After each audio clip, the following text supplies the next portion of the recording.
The Ready Room is where the cadets will learn the gospel story in a fun, interactive way.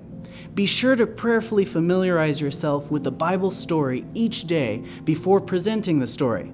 This will enrich your experience and prepare you to answer the questions that the children may ask during the story.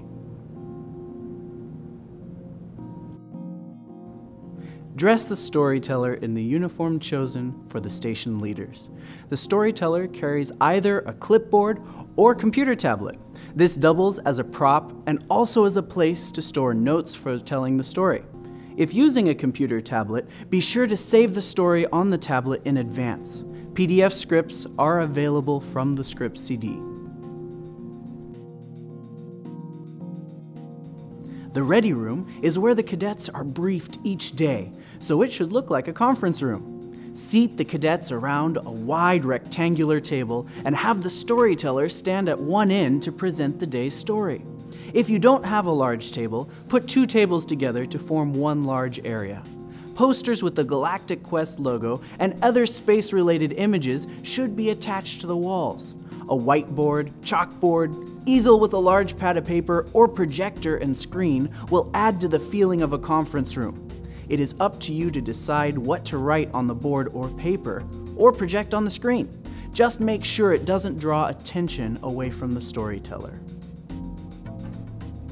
The telescope graphic indicates that the kids will receive a clue while at the station. The script includes instructions for helping the kids complete the clues in their journals.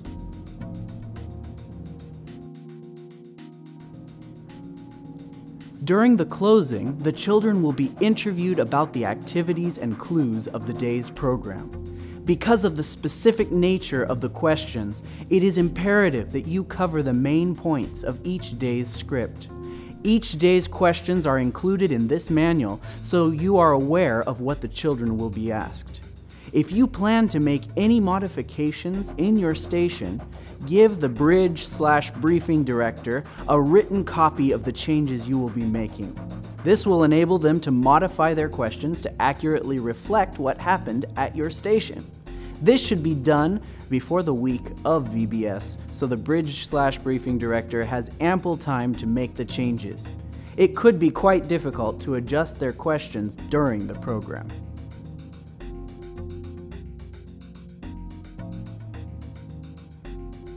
Welcome to the Ready Room, cadets. My name is Lieutenant Jordan George, and it's my job to explain to you the tasks that are before us today. I know you are learning that God created us perfect.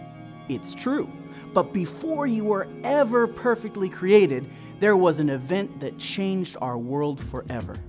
An event so catastrophic that every one of us has been permanently affected.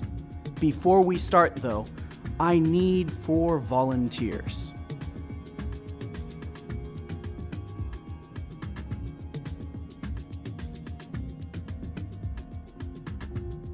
Listen closely, cadets, because there are several key words in our story today. When we hear the word God, one volunteer will hold up our thumbs up sign, and all of you will give a thumbs up. When you hear the word Satan, one of the volunteers will hold up the thumbs down sign, and you will give a thumbs down.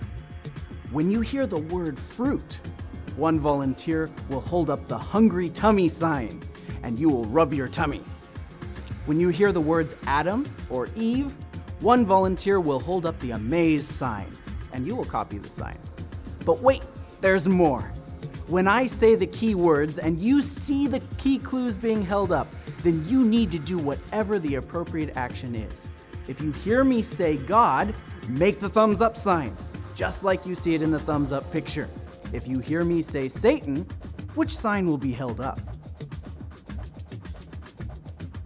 Okay, let's practice once.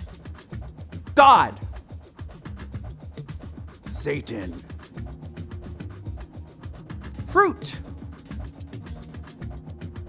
Adam.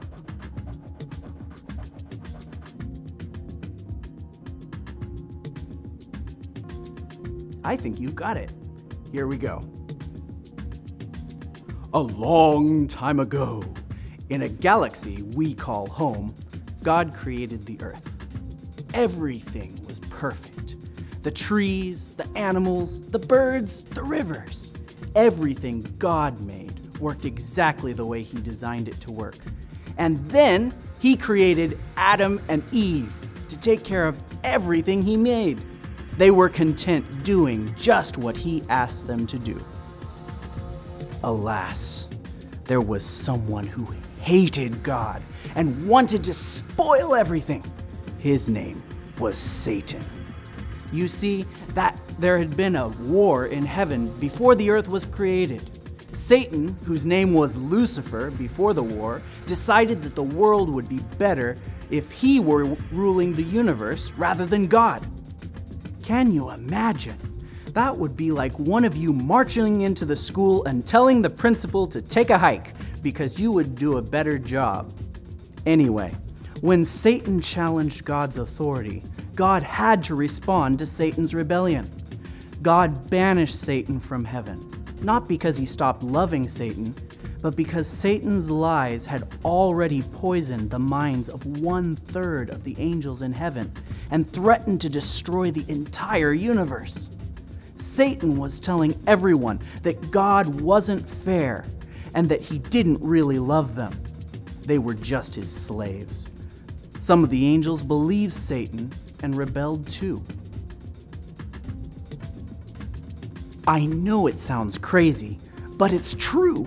While the snake was lounging in the branches of the tree of the knowledge of good and evil, Satan spoke through that snake to Eve. He asked her a simple question. You're probably thinking, this is crazy! But it's the truth, and I can prove it.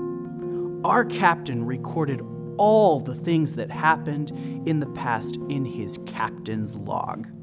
It's right in here, Captain's Log 01-03-01. The captain said that Satan asked Adam and Eve, "Did God really say you must not eat of the fruit of any tree that is in the garden?"